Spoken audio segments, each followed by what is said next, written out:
Episode 13۔ آشا اپنے کمرے میں تھی۔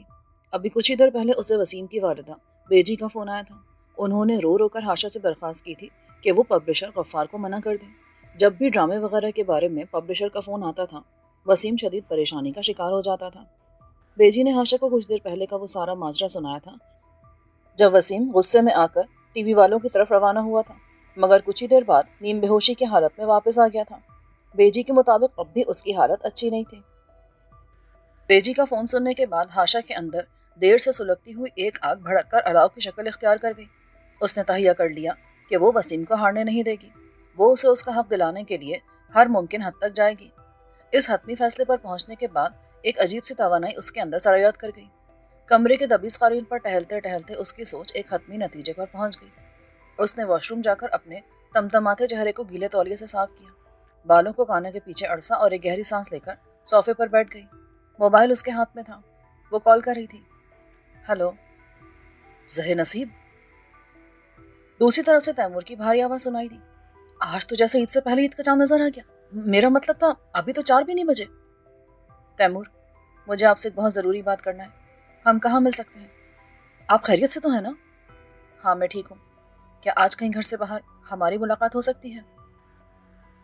تقریباً 1.5 گھنٹے بعد آشا ایک ہائی فائی کافی ہاؤس کے نیم روشن ماحول میں تیمور کے سامنے بیٹھی تھی۔ خلاف معمول وہ ایک لمبی چادر اوڑھ کر آئی تھی۔ چہرے پر چادر کا ہی نقاب تھا، بس آنکھیں اور پیشانی کا تھوڑا سا حصہ ہی دکھائی دیتا تھا۔ وہ یہاں آئی بھی اپنی کار کے بجائے ٹیکسی میں تھی۔ یہ احتیاطیں عدیل اور پاپا وغیرہ کے حوالے سے تھی۔ پتہ نہیں کیوں ہمیشہ گھر سے باہر نکلتے ہوئے اسے یوں لگتا تھا کہ اس شہر میں بہت سی آنکھیں ایسی ہیں جن سے پاپا دیکھنے اور نگرانی کا کام لیتے ہیں۔ تیمور ڈینم کی پینٹ اور ہاف سلیو شرٹ میں ملبوس تھا۔ اس کی ہمیشہ مسکراتی ہوئی نگاہیں آج قدرے سنجیدہ تھیں۔ پھر یہ نگاہیں جیسے بے ساختہ آشا کے سراپے کا جائزہ لیتی جا رہی تھیں۔ آشا کو بعین یہی لگا کہ تیمور کے بدن سے کسی غیر مرئی حرارت کی لہریں نکل کر اس کے بدن کو چھو رہی ہیں۔ وہ پچھلے 10-15 منٹ میں تیمور کو وہ سب کچھ وضاحت کے ساتھ بتا چکی تھی جو اسے بتانا چاہتی تھی۔ وہ بڑے تحمل اور غور سے سنتا رہا، درمیان میں 2-4 سوال بھی کیے۔ اپنے بیانیے کے آخر میں آشا نے کہا، کافی بڑی پارٹی ہے تیمور، یہ پیسے اور اختیار والے لوگ ہیں، کوئی منسٹر بھی ان میں شامل ہے۔ مجھے اس کا نام تو ٹھیک سے نہیں پتا، مگر معلوم ہو بھی سکتا ہے۔ میں بتا دوں اس پچھندر کا نام؟ وہ بڑے اطمینان سے بولا۔ آپ کو کیسے پتا؟ کچھ تھوڑی بہت خبر ہم بھی رکھتے ہیں آلے دوالے کی۔ میری جانکاری کے مطابق صرف ایک ہی وزیر ہے جو شوبز میں بھی اپنی ٹانگ اڑا کے رکھتا ہے۔ پورے یقین سے تو نہیں کہہ سکتا، لیکن میرا خیال ہے کہ شاہ زین داؤد ہوگا۔ یہ شاہ زین وہی تو نہیں جس پر قتل کا مقدمہ بھی بنا تھا اور پھر شاید رہائی بھی ہو گئی تھی؟ ہاں وہی ہے، لیکن جہاں تک مجھے معلوم ہے رہائی نہیں ہوئی تھی، شاید FIR میں سے اس کا نام نکالا گیا تھا۔ پھر وہ دونوں چپ ہو گئے۔ کچھ دیر بعد آشا دھیمی آواز میں بولی، بندہ تو پھر یہ برا ہی ہوا نا، اور اب تو پاور میں بھی ہے۔ ایک دم تیمور کے گندمی چہرے پر اس کی مخصوص بشاشت لوٹ آئی۔ ہونٹوں پر وہی مسکراہٹ آ گئی جو ٹی وی شو میں بھی اس کے ہونٹوں پر چپکی رہتی تھی۔ وہ پنجابی ٹچ والے اردو لہجے میں بولا، اوئے ایسی کم تیسی اس مچھندر کی اور اس کے چمچے چاٹوں کی، دیکھ لیں گے کتنے پانی میں ہیں یہ لوگ۔ لیکن تیمور، لیکن شیکن کچھ نہیں، اب آپ نے سب کچھ بتا دیا ہے مجھے، بالکل ہلکی پھلکی ہو جائیں۔ ہم نے کوئی لڑائی شڑائی تو کرنی نہیں ہے ان سے، یہ قانونی معاملہ ہے، ترمیمی آرڈیننس 2000 کے مطابق کاپی رائٹ کا کیس ہے، ہم قانون کے مطابق چلیں گے۔ پہلا قدم کیا اٹھائیں گے آپ؟ یہ سب کچھ آپ مجھ پہ چھوڑ دیں، جو سوالات میرے ذہن میں ابھریں گے وہ میں آپ سے فون پر پوچھ لوں گا، یا ضروری ہوا تو ملاقات کر لوں گا۔ چند ایک کاغذات چاہیے ہوں گے مجھے، اور ہاں، وکالت نامے پر دستخط بھی کرانا ہوں گے۔ وکالت نامہ تو ظاہر ہے وسیم صاحب کی طرف سے ہوگا۔ ہاں ہوگا تو اسی کی طرف سے، لیکن پہلے مجھے وسیم کو سلسلے میں تیار کرنا ہوگا۔ میں کل شام تک آپ کو اس بارے میں فون کر دوں گی۔ ٹھیک ہے، میں اس دوران میں ان لوگوں کے بارے میں کچھ عمومی معلومات حاصل کر لیتا ہوں۔ لیکن تیمور پلیز، اس سارے معاملے میں کہیں بھی میرا نام نہیں آنا چاہیے۔ یہ جو بھی کچھ ہوگا وسیم کی طرف سے ہوگا۔ لیکن پھر اس کی فیس علیحدہ سے ہوگی۔ ارے ہاں، ایک بات آپ بھی ذہن نشین رکھیں، میں اس کام کی پوری فیس آپ کو دینا چاہتی ہوں، اتنی ہی جتنی آپ کسی اور سے لیتے۔ میں فیس کلائنٹ کے مطابق لیتا ہوں، آپ کافی فیس دے سکتی ہیں، لیکن مجھے یہ بھی پتا ہے کہ آپ کے اکاؤنٹس فریز ہیں، اور اگر فریز نہ بھی ہوتے تو بھی بے شمار اخلاقی و معاشرتی مجبوریاں ہیں جنہوں نے آپ کو جکڑا ہوا ہے، لہٰذا سلسلے میں آپ کو پریشان ہونے کی کوئی ضرورت نہیں ہے۔ آشا کی پلکیں بے ساختہ جھک گئیں۔ تیمور، آپ میری مجبوریاں جانتے ہیں اور بار بار ان کا ذکر کر کے مجھے آزردہ بھی کر دیتے ہیں۔ اوہو، میں مذاق کر رہا تھا، معافی چاہتا ہوں مائی لارڈ۔ اس نے کچھ اس انداز سے کہا کہ ہاشا کا غصہ کافور ہو گیا۔ چند لمحوں بعد وہ ایک بار پھر کیس کے حوالے سے سنجیدہ گفتگو میں مصروف ہو گئے۔ والد اور بھائی کی وجہ سے ہاشا چاہتی تھی کہ وہ اس معاملے سے بالکل الگ تھلگ رہے، جو بھی رابطہ ہو وسیم اور تیمور کے درمیان ہو۔ وسیم کسی حوالے سے تیمور کو اپنا دوست بھی ظاہر کر سکتا تھا۔ تیمور اپنے عالیشان آفس میں موجود تھا۔ 9 بج گئے تھے، آفس ٹائم ختم ہو چکا تھا، مگر وہ پھر بھی موجود تھا۔ اس کے ہاتھ میں اخبار کی وہی برسوں پرانی تصویر تھی جس میں 10-11 سالہ ہاشا سفید یونیفارم میں ہاتھ میں انعامی کپ لیے کھڑی تھی۔ یہ تصویر اس کے دل پہ نقش ہو چکی تھی۔ وہ خاموشی کی زبان میں اس سے باتیں کرتا تھا، اس کے قصیدے پڑھتا تھا، اور یہی سب کچھ کرتے کرتے وہ بچپن اور لڑکپن کے حدود سے نکل کر جوان ہو گیا تھا، زندگی کے عملی میدان کا شہسوار بن گیا تھا۔ ماضی کے چند اوراق اس کی نگاہوں کے سامنے پھڑپھڑانے لگے۔ اس وقت وہ تیمور چودھری نہیں، صرف شیرو کہلاتا تھا۔ یہ اس کا ننیانی نام تھا۔ وہ تقریباً 12 سال کا ہوگا۔ اس نے ہاشا کی کوٹھی میں تاک جھانک کی تھی۔ نتیجہ یہ نکلا کہ ہاشا کے باپ اور چچا وغیرہ نے اس کا آدھا سر منڈوا دیا تھا۔ شیرو کا دودھ فروش باپ اسے اسی حالت میں گھر لے آیا اور ماں بہنوں کے سامنے اسے مزید مار لگائی تھی، لیکن نہ جانے کہ اسے بالکل بھی چوٹ محسوس نہیں ہوئی۔ باپ سے مار کھاتے وقت اور نہ ہاشا کے پاپا کی ضربے سہتے وقت اس کی نگاہوں میں تو بس وہ روشن ستارہ دمکتا رہا تھا جس کا نام ہاشا تھا۔ بہرحال اپنی اس دیوانی خواہش کی کڑی سزا صرف شیرو کو ہی نہیں، اس کے اہل خانہ کو بھی بھگتنا پڑی تھی، بلکہ شاید پورے خاندان کو۔ ہاشا کے باپ اور چچا وغیرہ پولیس کے محکمے میں تھے۔ ان کی ہاؤسنگ سوسائٹی سے کچھ ہی فاصلے پر واقع اس بھینس کالونی کو ختم کرا دیا گیا۔ وہ لوگ اپنے ڈھور ڈنگر اور اسباب کے ساتھ ڈیرہ غازی خان سے دور گجرات میں شفٹ ہو گئے۔ سب کچھ بدل گیا۔ سارے جانے پہچانے مناظر اور چہرے کمسن شیرو کی نگاہوں سے اجھل ہو گئے، مگر اپنی کوٹھی کے لان میں کھیلتی ہوئی وہ خوش رنگ لڑکی اس کی نگاہوں سے اجھل نہ ہو سکی۔ اس نے اسے یاد رکھا، ہر گھڑی، ہر روز، موسم بہ موسم، تہوار بہ تہوار۔ وہ اسے کیسے بھول سکتا تھا؟ وہ تو اس کی روح میں رچ بس چکی تھی۔ اس نے اپنی کرسی گھما کر وال کلاک کی طرف دیکھا۔ 9:30 بجنے والے تھے۔ اسے معلوم تھا والدہ گھر میں بے قراری سے ڈنر پر اس کا انتظار کری ہوں گی۔ اس نے انہیں فون کیا اور آدھے پون گھنٹے کی مزید مہلت مانگی۔ اسے اپنے اسسٹنٹ کی طرف سے آنے والی ایک ضروری کال کا انتظار تھا۔ کل شام ہاشا نے اس سے التجا کی تھی کہ وہ کاپی رائٹ والے اس کیس کو ٹیک اپ کرے اور اس کی فرینڈ کے کزن کو انصاف دلانے کی کوشش کرے۔ ہاشا نے یہ بات بہت جھجکتے ہوئے کہی تھی، جیسے ایک عام موکل ایک نامی گرامی اور بہت مصروف وکیل سے وقت مانگتا ہے۔ ہاشا کو کیا پتا تھا کہ وہ اس پر کتنا اختیار رکھتی ہے۔ اسے کیا خبر تھی کہ وہ اس کے لیے کیا کر سکتا ہے، کہاں تک جا سکتا ہے۔ وہ بیتے موسموں کی بے حد و بے حساب تڑپ اور یادوں کے لامتناہی سلسلوں کے بارے میں کچھ نہیں جانتی تھی۔ ہاں، سانولی رنگت اور وہ چپڑے بالوں والا گمسم سا لڑکا اس کے ذہن کے کسی گوشے میں موجود نہیں تھا جو ہر شام دودھ پہنچانے اس کے گھر کے گیٹ تک آتا تھا اور پھر ایک کونے میں کھڑا ہو کر دیوانوں کی طرح اس کی طرف دیکھتا رہتا تھا، یہاں تک کہ کچھ فاصلے پر کھڑے لوڈر کی طرف سے اس کے باپ کی آواز آتی تھی، اوے شروع، او کتنے دفعہ ہو گیا، چھتی آنا، آگے آ جا۔ ماضی کے یہ اوراق دیکھ کر وہ بے ساختہ مسکرا دیا۔ اس کے سینے میں ایک درد سا ہلکورے لینے لگا۔ بالآخر اس نے اسے ڈھونڈ لیا تھا، لیکن کیا وہ وقت پر اسے ڈھونڈ پایا تھا؟ فون کی بیل نے اسے اپنی طرف متوجہ کیا۔ دوسری طرف اس کا اسسٹنٹ شوکت رانا تھا۔ جی سر، یہ بات تو کنفرم ہو گئی ہے۔ فاران پروڈکشن ہاؤس دراصل چینل کی ہی ملکیت ہے۔ اس کو منسٹر صاحب کا بھتیجا ذوالقرنین راؤ چلا رہا ہے۔ پلے کے بارے میں کیا اطلاعات ہیں؟ جناب، یہ زہر عشق کے نام سے ایک میگا کاسٹ کی سیریل ہے۔ فی الحال اس کے 30 ایپیسوڈ پلان کیے گئے ہیں، لیکن اس میں کچھ اقساط کا اضافہ بھی متوقع ہے۔ پروڈیوسر کا نام انوار احمد خان ہے اور مصنف کے طور پر senior drama writer A.K. Bedil کا نام لیا جا رہا ہے۔ تمہاری بات ہوئی ہے رائٹر سے؟ جی ہاں، کافی بد دماغ قسم کا بندہ ہے۔ پلے کے بارے میں اس نے کوئی بات نہیں کی اور بدتمیزی سے فون بند کر دیا۔ ٹھیک ہے شوکت، میں نے پیپر ورک کر دیا ہے۔ تم آفس آ کر قانونی نوٹس بھجواؤ رائٹر کو، اس کے علاوہ پروڈیوسر کو اور ہاؤس کے آنر کو بھی۔ صبح آ کر اس آرڈر کی تیاری کرو۔ تیمور کی آنکھوں میں سرخی لہرا رہی تھی۔ Okay sir. تیمور نے سامنے رکھی فائل پر کچھ مزید اندرجات کیے اور اٹھ کھڑا ہوا۔ اس کی آنکھوں میں ایک عقابی چمک نمودار ہو چکی تھی۔ مخالف پارٹی جتنی طاقتور ہوتی تھی، اسے قانونی جنگ لڑنے میں اتنا ہی مزہ آتا تھا، اور پھر اس کیس کی تو بات ہی مختلف تھی۔ اسے لگ رہا تھا کہ یہ ہاشا کا نہیں، اس کا اپنا ذاتی کیس ہے۔ وہ گھر پہنچا تو ماں بہت بے قرار نظر آ رہی تھی۔ وہ سیدھی سادی خاتون تھی۔ جدید ماحول میں رہنے کے باوجود ان کا سارا رہن سہن اور کھانا پینا دیہی پنجاب کا رنگ لیے ہوا تھا۔ بولتی بھی پنجابی تھی۔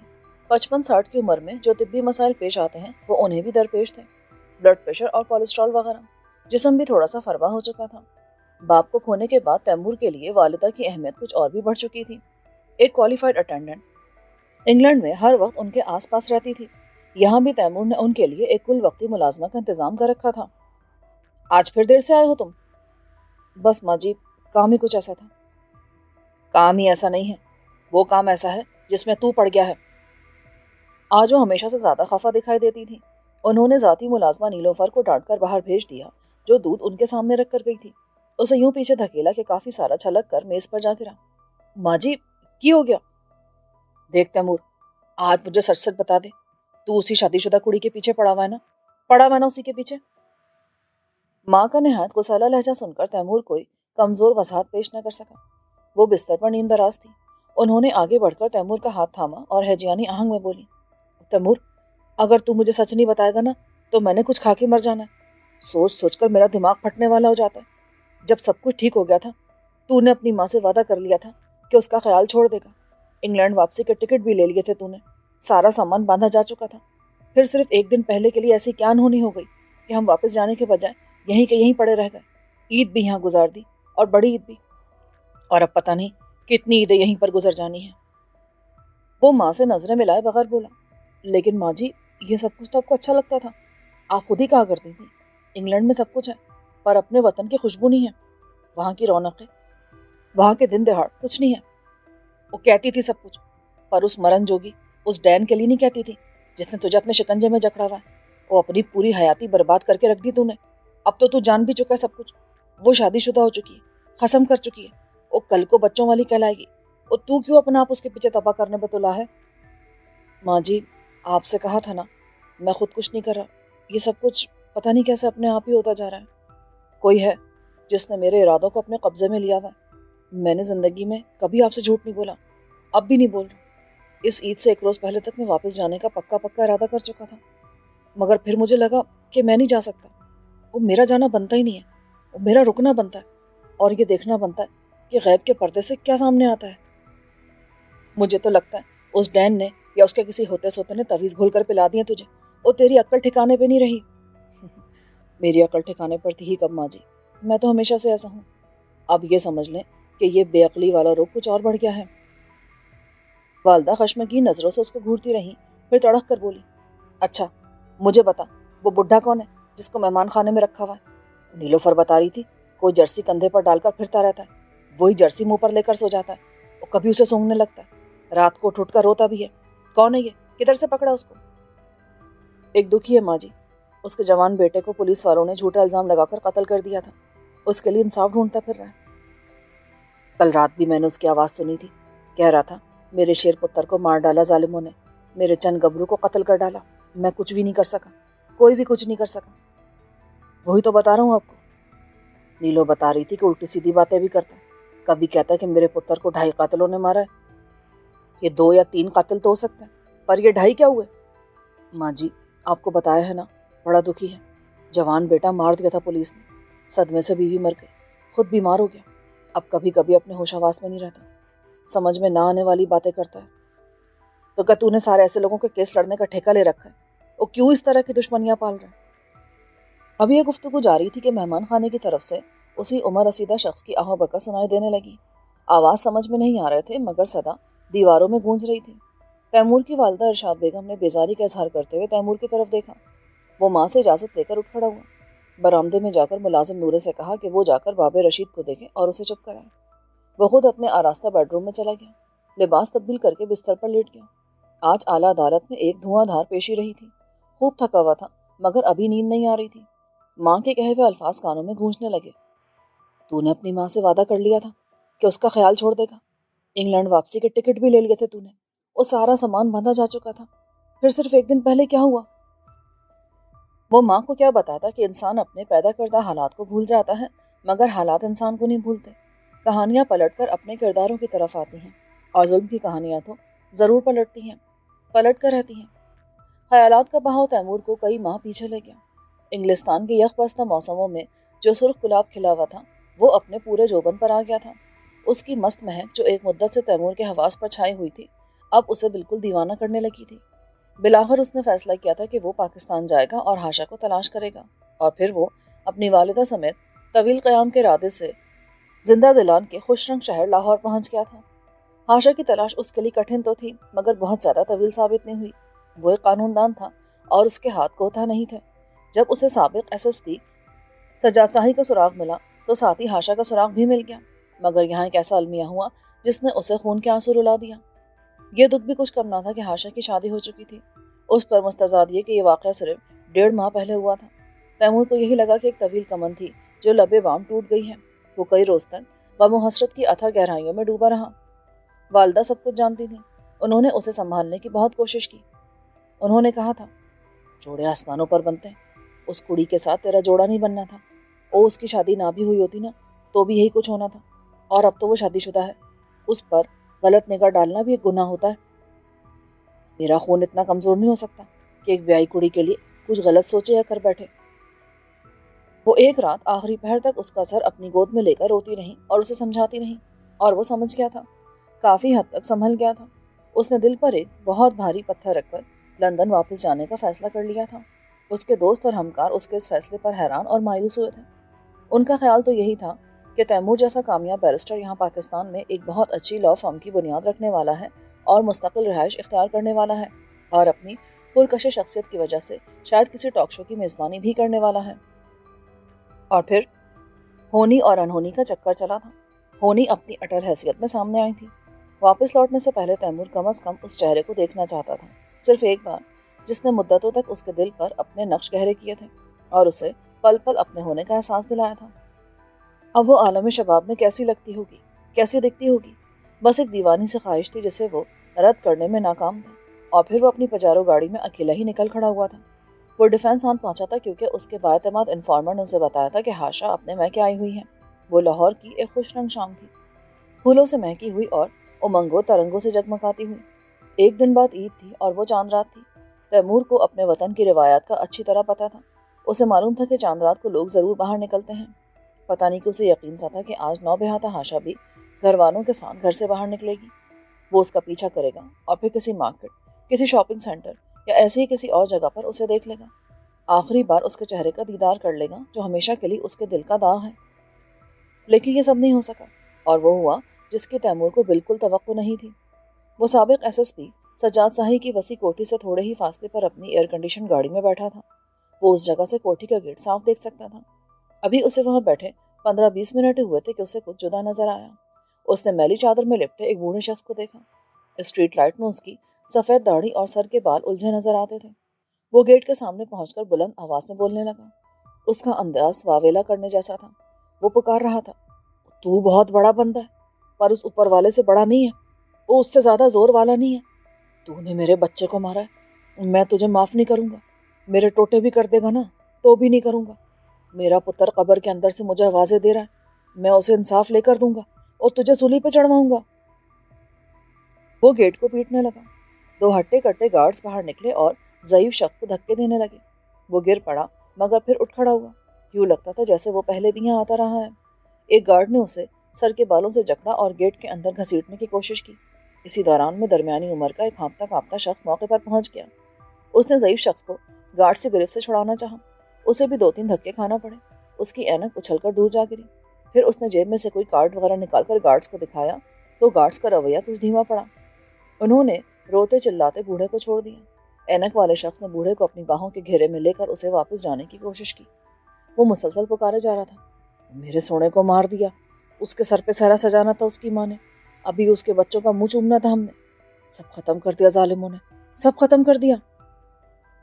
تیمور کو لگا کہ گارڈز ایک بار پھر بڈھے پر جھپٹ پڑیں گے۔ وہ گاڑی سے باہر نکلا اور موقع پر پہنچ گیا۔ 1-2 راہگیر بھی رک کر یہ منظر دیکھنے لگے تھے۔ کوٹھی کے اندر رکھوالی کے کتے شور مچا رہے تھے۔ تیمور نے اینک والے کی مدد کی اور پھر ضعیف آدمی کو سنبھالتا ہوا اپنی گاڑی میں لایا۔ گاڑی سٹارٹ تھی۔ اس نے ڈرائیو کی اور قریباً آدھا کلومیٹر آگے ایک چلڈرن ٹرک کے سامنے آ گیا۔ بوڑھے کا ہجان اب قدرے کم ہو گیا تھا، تاہم ایک ہچکی سی اس کے بوڑھے سینے کو بار بار دہلا دیتی تھی۔ اس کے منہ میں چند ہی دانت باقی بچے تھے، چہرے پر جھریوں کا جال تھا۔ وہ بار بار اپنی جھاڑ جھنکار داڑھی کو کھینچتا تھا اور ناقابل فہم باتیں کرنے لگتا تھا۔ 2 قاتل ہے میرے پتر کے، اور مینوں چنگی طرح پتا ہے 2 قاتل ہے۔ ان بدبختوں میں سے ایک یہ بھی ہے، اس ناگن دپے ہو، یہ بھی ناگ ہے، وہ کھا گیا میرے پتر کو۔ تیمور کو یہ کوئی غمناک کہانی لگی تھی۔ وہ بوڑھے اور اس کے ادھیڑ عمر مددگار کو ایک درمیانے درجے کے ریسٹورانٹ میں لے آیا۔ چاند رات کی وجہ سے سڑکوں اور بازاروں میں گہما گہمی تھی۔ ہر طرف شادمانی کی ایک لہر سی محسوس ہوتی تھی، مگر ریسٹورانٹ کے اس تاریک گوشے میں اداسی کا راج تھا، اور چائے کی پیالیوں میں دو کھلکورے لے رہا تھا۔ اینک والا ادھیڑ عمر شخص اچھا لباس پہنے ہوا تھا۔ اس نے اپنا نام فیروز حسن بتایا۔ معلوم ہوا کہ وہ صحافی ہے اور ایک ٹی وی چینل سے بھی وابستہ ہے۔ اس نے بوڑھے کا نام محمد رشید بتایا۔ بوڑھے کا تعلق گلیات سے تھا اور کچھ عرصہ پہلے اس کے بے گناہ بیٹے کو ایک جعلی پولیس مقابلے میں قتل کر دیا گیا تھا۔ بوڑھے نے بہت اصرار کے باوجود چائے کی طرف دیکھا تک نہیں۔ اس نے اپنے کندھے پر صافے کی طرح جھولتی ہوئی ایک اونی جرسی اپنی آنکھوں پر رکھی ہوئی تھی، اور یہی لگتا تھا کہ مسلسل آنسو بہا رہا ہے۔ فیروز حسن نامی اس شخص کے ساتھ تیمور کی نشست بہت طویل رہی۔ تقریباً 2 گھنٹے تک وہ ریسٹورانٹ میں بیٹھے رہے۔ پھر رش زیادہ ہونے کی وجہ سے وہ باہر آ کر گاڑی میں بیٹھ گئے۔ فیروز حسن نے بوڑھے کو کوئی سکون بخش دوا کھلائی تھی۔ وہ گاڑی کی پچھلی سیٹ پر لیٹ گیا اور نڈھال سا ہو کر سو گیا۔ بوڑھے سے فیروز حسن کا تعلق صرف ہمدردی اور خدا ترسی کا تھا۔ وہ اسے ایک اخبار کے دفتر کے سامنے خستہ حالت میں ملا تھا۔ صحافی فیروز حسن کی باتیں بڑی انکشاف انگیز تھیں۔ اس کی گفتگو سے پتہ چلا کہ محمد رشید کا جوان بیٹا غیاث ایک مبینہ پولیس مقابلے میں مار دیا گیا تھا۔ کہا یہ جاتا ہے کہ اس کا قصور صرف اتنا تھا کہ وہ سجاد شاہی کی بیٹی کو پسند کرنے لگا تھا اور اس کی خاطر نتھیا گلی میں اپنی آبائی زمین فروخت کر کے لاہور شفٹ ہو گیا تھا۔ وہ یہاں ایک اعلیٰ معیار کا اسکول بنا رہا تھا۔ وہ ہرگز برا لڑکا نہیں تھا۔ اس کی تمنا تھی کہ وہ محنت کر کے خود کو اس قابل بنا لے کہ کچھ عرصے بعد شاہی خاندان سے ان کی بیٹی کا ہاتھ مانگ سکے، مگر انہوں نے ایسا نہیں ہونے دیا۔ کیا انہوں نے؟ وہی جو یہ لوگ ہمیشہ سے کرتے آ رہے ہیں۔ وہ سمجھتے ہیں کہ ان کو یہ حق خدا نے دیا ہے کہ وہ دوسروں کی بہو بیٹیوں کو تو ہر طرح کا سلوک کر سکتے ہیں، مگر ان کی خواتین کی طرف آنکھ اٹھا کر دیکھنا بھی ناقابل معافی جرم ہے۔ آپ کا مطلب ہے کہ اس فیملی میں سے پہلے بھی اس طرح کے واقعات ہوئے ہیں؟ فیروز حسن نے اپنے کھچڑی بالوں میں انگلیاں چلاتے ہوئے تیمور کی طرف دیکھا۔ بیرسٹر تیمور، آپ مجھے اچھے لگے ہیں۔ میرا دل آپ پر یقین کرنے کو چاہتا ہے، مگر آپ یقین کر لیں انکل فیروز، میں حلفیہ کہتا ہوں کہ آپ مایوس نہیں ہوں گے۔ ایک وکیل کی حیثیت سے بھی میں آپ سے وعدہ کرتا ہوں کہ ہمارے درمیان جو باتیں ہوں گی وہ ایک امانت کی طرح مجھ تک محدود رہیں گی۔ اعتماد سازی کی یہ گفتگو کچھ دیر مزید ہوئی، پھر فیروز نے آزردہ لہجے میں کہا، یہ رحم فیملی ہے۔ اس محمد رشید کا بیٹا غیاث کوئی پہلا شکار نہیں ہے۔ ان لوگوں کا ریکارڈ اس طرح کے واقعات سے بھرا پڑا ہے، بلکہ یہ کہنا بھیجا نہ ہوگا کہ میں خود بھی ان کے متاثرین میں شامل ہوں۔ کچھ عرصہ پہلے میرا ایک بھتیجا ان کے جبر کا شکار ہوا۔ بڑی حساس طبیعت کا مالک تھا وہ۔ آج کل بیرون ملک ہے۔ نشے کی لت نے اسے زندوں میں چھوڑا ہے، نہ مردوں میں۔ بہرحال یہ ایک علیحدہ کہانی ہے۔ فی الحال آپ اس بوڑھے کی بپتا سن لیں تو بہتر ہے۔ سیانے سچ کہتے ہیں کہ غصہ عقل کو کھا جاتا ہے، اور جب غصے میں تکبر اور ظلم کی طاقت شامل ہو جائے نا تو آنکھوں پر بالکل ہی پٹی بن جاتی ہے۔ اس شاہی فیملی کو ہی دیکھ لیں۔ جہاں تک میرا علم ہے، انہوں نے صرف اس غیاث نامی لڑکے پر ہی نہیں، اپنی بے گناہ بیٹی پر بھی ظلم ڈھایا ہے۔ وہ بالکل بے قصور تھی۔ اگر یہ کہا جائے تو غلط نہ ہوگا کہ غیاث کی محبت یک طرفہ ہی تھی۔ اگر یہ لوگ اس معاملے کو فہم و فراست کے ساتھ ہینڈل کر لیتے نا تو اتنا بڑا اسکینڈل کبھی نہ بنتا۔ انہوں نے پہلے غیاث کو دھمکیاں دی، اس کا اسکول تباہ کر کے اسے لاہور سے بھگانے کی کوشش کی، اور بالآخر پولیس مقابلے کی آڑ میں اس کی جان لے لی۔ یہ سب کچھ اخباروں اور الیکٹرانک میڈیا کی زینت بنا۔ جتنے منہ اتنی باتیں۔ اس صورتحال کا ذمہ دار بھی سجاد شاہی نے بیٹی کو ہی ٹھہرایا، اور پھر وہ کیا جو ایسے کمزور والدین ایسے موقعوں پر کیا کرتے ہیں، یعنی فوری طور پر اس کی شادی؟ تیمور نے پوچھا۔ بالکل، اور وہ بھی ایسے لڑکے سے جو کسی بھی طرح اس کے قابل نہیں تھا۔ میری انفارمیشن کے مطابق وہ باپ اور بھائی کی منتیں کرتی رہی کہ وہ یہاں اس کی شادی نہ کریں، کسی بھی مناسب شخص سے اس کا نصیب جوڑ دیں، مگر اس سے نہیں۔ ٹھہرو میں دکھاتا ہوں، شاید میرے موبائل میں اس کی تصویر بھی ہے۔ فیروز حسن نے ایک دبلے پتلے لمبوترے لڑکے کی تصویر تیمور کے سامنے رکھ دی۔ شکل سے ہی نظر آتا تھا کہ وہ اوسط درجے سے بھی کم کی ذہانت رکھتا ہے۔ بغیر کالر والی فیشنیبل شرٹ میں اس کی گردن کچھ اور بھی لمبی اور نازک دکھائی دیتی تھی۔ کھڑی ناک پر نظر کی اینک، ماتھے پر الجھن کی شکنیں، باریک ہونٹ، وہ بالکل ممی ڈیڈی ٹائپ نظر آتا تھا۔ میرے خیال میں تو جس طرح غیاث کو جرم بے گناہی کی سزا دی گئی نا، اسی طرح سجاد شاہی نے اپنی بیٹی کو بھی سزا ہی دی ہے۔ وہ کیا کرتی؟ چپ چاپ سب کچھ جھیل گئی، لیکن یہ شخص جو پیچھے سیٹ پر پڑا ہے یہ نہیں جھیل سکا۔ یہ ایک باپ ہے جس کا کلیجہ پھٹا ہوا ہے، جس کی شریک حیات اس کی غیر موجودگی میں منو مٹی کے نیچے چلی گئی۔ یہ دیوانہ ہوا پھرتا ہے، اخباروں کے دفاتر کے چکر لگاتا ہے، تھانے کچہریوں کے دھکے کھاتا ہے۔ یہ جرسی دیکھ رہے ہیں نا آپ جو اس کے کندھے پر دھری ہے، کہتا ہے مجھے اس میں سے اپنے غیاث کی خوشبو آتی ہے، اسے چومتا ہے، باتیں کرتا ہے اس سے۔ فیروز حسن کی آواز بھرا گئی۔ تیمور نے فیروز حسن سے بوڑھے رشید کی ساری رودات سنی۔ فیروز حسن نے بتایا کہ جن دنوں رشید کے بیٹے غیاث کو جعلی پولیس مقابلے میں مارا گیا تھا، رشید اپنی بیٹی اور داماد کے پاس مسقط گیا ہوا تھا۔ وہیں پر اسے یہ قیامت خیز خبر ملی تھی کہ ان کا لاڈلا غیاث اب دنیا میں نہیں رہا اور اس کی ماں بھی صدمے سے چل بسی ہے۔ اس چاند رات کو گاڑی میں بیٹھ کر بوڑھے رشید کی رودات سنتے سنتے اور ہاشا کے حالات جانتے جانتے یکایک تیمور ایک حتمی فیصلے پر پہنچ گیا، اور وہ فیصلہ تھا کہ وہ واپس انگلینڈ نہیں جائے گا، یہی رہے گا۔ وہ ہاشا سے ملے گا، اسے بتائے گا کہ وہ کون ہے، کہاں سے آیا ہے اور کیوں آیا ہے، اور اسے اس یک طرفہ ناطے کے بارے میں بتائے گا جو برسوں سے ان کے درمیان چلا آ رہا ہے۔ ہاں، وہ یہیں رہے گا اور گاڑی کی پچھلی سیٹ پر نڈھال پڑے محمد رشید کی دادرسی بھی کرے گا۔ وہ اس کے جوان بیٹے اور بیوی کا خون رائے گا نہیں جانے دے گا۔ اس کے بعد اس نے وہ سب کچھ کیا جو کرنا چاہتا تھا۔ اس نے واپسی کینسل کر دی، اپنے کرم فرماؤں کو پھر سے جمع کیا اور لاہور میں لا فرم کی داغ بیل ڈال دی۔ پھر وہ ہاشا سے بھی ملا۔ یہ ملاقات اسی غلط پارکنگ والے واقعے میں ہوئی تھی۔ اس نے ہاشا کے گھر کے پاس باقاعدہ گھر خریدا تھا اور وہ باقی سب کچھ بھی کیا تھا جو ضروری سمجھا تھا۔ ہاں، انسان اپنا پیدا کردہ حالات کو بھول جاتا ہے، مگر حالات انسان کو نہیں بھولتے۔ کہانیاں تو ضرور پلٹتی ہیں، اور ظلم کی کہانیاں تو ضرور ہی پلٹتی ہیں، پلٹ کر ہی رہتی ہیں۔ صاحب فیملی نے بھی تو ظلم کیا تھا۔